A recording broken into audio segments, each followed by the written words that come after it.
What is up, guys, and welcome back to our St. Louis Blues Fantasy Draft Franchise Mode series. We are here in the middle of the season, and we are absolutely dominating so far. 36, 6, and 7.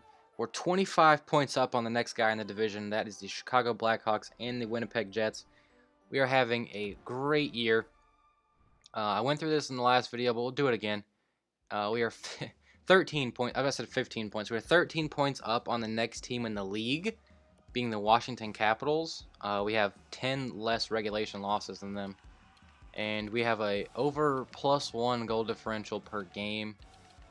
Pretty damn good stats all the way across the board, and we are looking to win a President's Trophy this season. But as Blues fans are well aware, President's Trophies do not equal postseason success. So our goals are actually more set on the playoffs than the regular season, as I do not know who Stewie Island 10 is, but he wants me to play Halo 5 Guardians. Forgot to turn my notifications off, but that is alright, as we are already into this video, and that is fine. So Stewie Island 10, thank you, but no thank you, as I do not want to play Halo 5 Guardians. I don't even own Halo 5 Guardians. So even if I wanted to play with you, I could not. So we're just going to go through and look at these teams and see if anybody's trading any players that can help us on our quest for our second cup in 3 seasons, excuse me. So maybe Koivu from the Stars, that would be an option. No. He's on the last year of his deal, so he would definitely be a rental, but 86 overall, he could help out. He could help us out in our top 9, top 6 maybe. But Jay Bouwmeester, we could look at bringing him back to St. Louis, or Henrik Zetterberg. The thing about Zetterberg is I don't like his contract, but to be honest, he's probably retiring here this season, as he's already 38 years old. The Flyers have a couple guys we could look at. Kronwall from the Penguins. So there are quite a few guys that are available and that teams are trying to trade. We will just have to see if we have any needs, any real needs. I don't think we do, because we are just absolutely tearing it up so far. But I'm open to making some minor changes within our roster if it can help us get a cup, for sure. So let's just go look at our lines, and I'll look at some players' stats and see what they look like. I should have done this before the video, but that is okay. I'm doing it now instead. So we don't really have any spots in our top 9, I guess. We could move Dubois down, maybe. But looking at our top 9, we're pretty much set. So I don't really want to make any moves there. I mean, we could upgrade on Van Eyck on the 4th line, or we could just stand pat with him. I don't really know. And defensively, we don't really have any needs here. I mean, I guess we could technically we could improve on Sanheim, but I mean, you're not really going to improve much, and if you do, like, what are you going to do with your roster? And then goaltending, we have John Gibson at 90 overall. I think we're set, boys. I think we're set. We could trade for a guy like Henrik Zetterberg, but I just don't really see the point in that, just due to how well our team's playing right now. I forgot to look at the stats. I'll just look at those really quickly. 38, 30. Gotta do some math on the spot here. 39. What's that? 28. 30. 33. 23, 29, 20. And then 14, 20, and 30. So yeah, Van Eyck's the low scorer on the team. Only 14 points so far. He's upset with his ice time. So we could replace him with more of like a grittier 4th line kind of guy. But then, I mean, that might hurt Yager and Bennett's point production. So it's kind of a slippery slope there, I guess. Dubois, only 20 points, kind of hurts. But, I mean, it's still a +13. That 3rd line is just insane plus minus. So I don't want to break those guys up. We could improve over the 2nd line somehow. I mean, so the Sedins are only at 28 and 30 points. So they could be better. But I mean, to get players that are going to be improvements over those 2 guys would take quite a bit in trade assets. So I think we're fine there. It's not like we're hurting and we need to make a change to try to make the playoffs. We are definitely in the playoffs unless we lose out, which that's just not going to happen. So let's go ahead and simulate the rest of the season, boys. We are not making any deadline deals. I do not see any sort of need for that at all. So let's just go ahead to the trade deadline.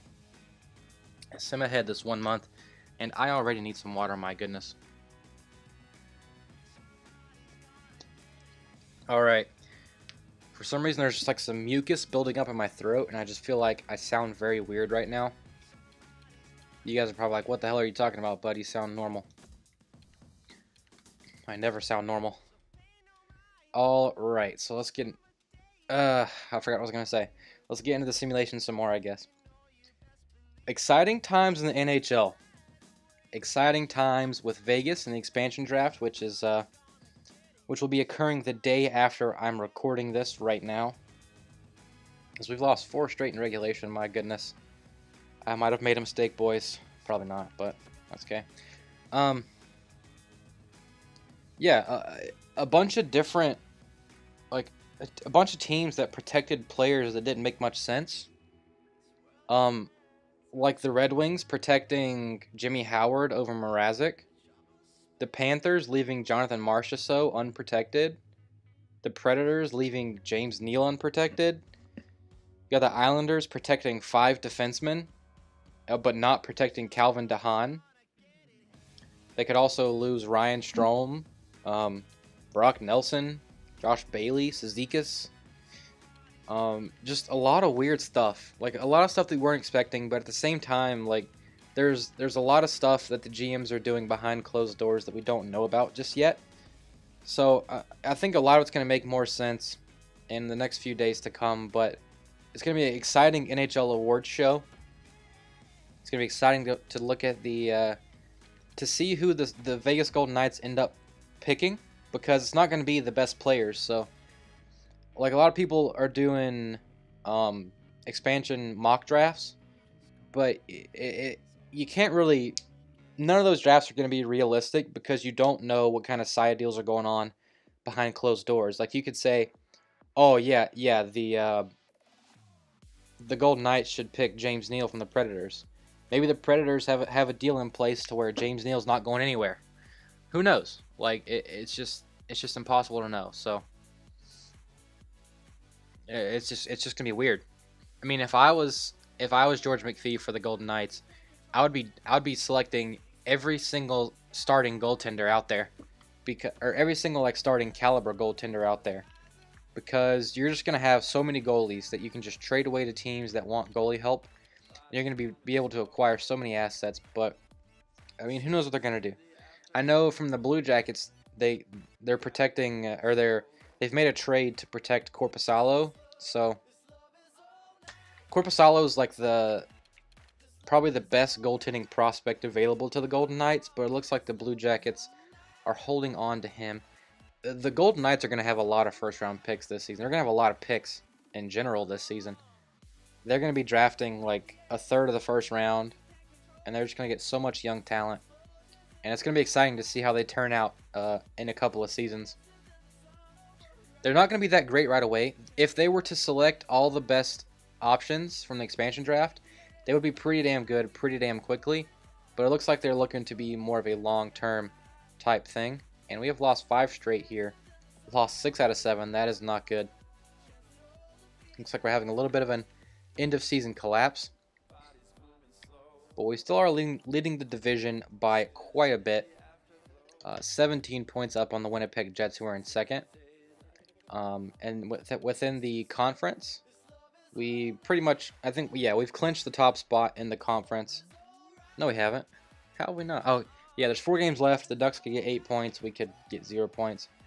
But we just need 1 more point. We will clinch the conference. And then for the entire league, the Islanders are 2 points back, but they do have a game in hand. And they do have the tiebreakers. We need to win at least 3 of our last 4, I would say, if we want a chance at winning the President's Trophy. But like I've said before, that is not the main goal. The main goal is to end this season with the Stanley Cup. So I don't really care how we finish this season as long as we're ready for the playoffs and as long as we're ready to perform in the postseason. Then I'll be just fine with whatever we do here. So let's go ahead and simulate these last 4 games. and see if we can come out with the President's Trophy. And Jesus, man, another regulation loss. Another regulation loss. This is getting bad, boys. This is getting real bad. We clinched the conference. That's good. But at this point, I'm just worried about our momentum heading into the playoffs. I don't care for the President's Trophy. I don't care for the top spot in the conference. But, I mean, it's just playing real bad at the end of the season. So, we went 1-3 in the last month. But before that, we've lost 5 straight. 6 out of 7. Just not a great end of the season. We finished 51, 21, and 10, so that's not too bad, but it'd be nice to be hotter going into the playoffs. That is for sure. So we'll be facing the Arizona Coyotes in the first round. They finished with 87 points on the season. We finished with 112. The Chicago Wolves are third in their division. Looks like they will be headed to the playoff spot. Looks like they will be headed to the playoffs, I should say. So let's take a look at the stats. That is what is next on the agenda. Erik Karlsson led the team with 74 points. Pretty damn good season for him. Plus 32 as well. Draisaitl, Forsberg, Toffoli all finished with 50-plus points. Provorov as well. And then Granlund, Burakovsky, Yager, Henrik Sedin 40-plus. Daniel Sedin with 39, so not quite 40, but pretty damn close. Strome, Dubois also in the 30s. And then Bennett, Vanek in the 20s, and then the rest of our defensemen down there. So it looks like our second line was the only minus guys in terms of forwards, and then Sanheim and Alzner were the only minus guys as defensemen. So better play from the second line would be nice to have. I might tinker with their lines a little bit before the playoffs, but John Gibson, a 208 GAA and a 927 save. So a pretty damn good improvement over Matt Murray from last season. That is for damn sure. Do we have any rookies? Yeah, Dubois with 31 points. And then Fitzpatrick's still a rookie goaltender. All right. So pretty good season there from the St. Louis Blues. Looking at the AHL squad, Svechnikov, almost a point-a-game player so far. And that's what they look like. Jeremy Waugh with 41 points. That is pretty damn good for a defenseman. Let's take a look at the team stats. Or I can look at the player stats around the league. Like, when I'm going through this, like, end-of-season checklist, there's just things I forget. Like, every time. Seguin and Patrick Kane, 103 points apiece. Kane with the Bruins logo in the background is damn ugly. Just damn ugly. Panarin for the Bruins as well. So, shit, the Bruins got Panarin and Kane. My God. Crosby, Malkin, Ovechkin, Laine, Stamkos, all 90-plus point guys. So the Canadians have Seguin and Laine. Quite a rivalry. Seguin and Laine versus Kane and Panarin. My goodness. For playing for the Bruins and the Habs. Just a bunch of weird shit happens in fantasy drafts, and it's damn cool to watch it. Parise, Hoffman, Stepan. I said that really weird. Trocheck and Tavares, all point-a-game guys as well. Trocheck, the center of Kane and Panarin. Damn lucky guy there. And then find Karlsson down here. Erik Karlsson right there. Most points for a defenseman, I believe. Some weird names up here, like Sam Reinhart and Kyle Palmieri. But that is fine. I guess Reinhardt's not that weird. He's medium elite, so yeah. But not the usual suspects necessarily. You got Trocheck, Hoffman, Stepan, Parise. You don't normally see those guys at the very top. Looking at defensemen, I believe Erik Karlsson, yeah, 74. Next highest guy was Yossi with 66, and Keith was 61. So Karlsson will bring home a Norris Trophy for the St. Louis Blues once again. Provorov made the list down there at the very bottom with 50. Goaltending, let's see if John Gibson had a Vezina-type season. And I believe he did. Best or lowest GAA of any starter. And pretty much up there for the best save percentage of any starter. Along with 42 wins. Only 15 losses and 5 overtime losses. Or 5 shootout losses, I should say. Pretty damn good season for him. Looks like he should win the Vezina, and he might actually win the Jennings as well. We'll have to see on that one. Looking at the rookie skaters for the Calder Trophy, Oliver Bjorkstrand, 59 points. Sprong and Sonny Milano, 40 plus. Mark Baldhead McNeil, Tyler Bertuzzi, Frederick Gutierrez, Braden Point, Anthony D'Angelo, Nick Baptiste, and Pierre-Luc Dubois, all between 30 and 40 points. Rookie goaltenders, anybody good here? Probably not. Nope, nobody good here. All right, so that was it for this season, boys. I'm going to go look at the team stats, and we'll call it a video there. I don't know what else to say. Don't know what else to say. So we will just look at this really quickly. So we lost the President's Trophy by 2 points to the New York Islanders. That's okay as long as we can perform in the playoffs. I'll be just fine with that performance. 288 goals for, not the best. Where it looks like we're about middle of the road. Yeah. Looks like we're about like 13 or 14. Somewhere in there. 4 goals for. Not the best, but not the worst, I guess. Goals against, though, best in the league. So we will win the Jennings Trophy.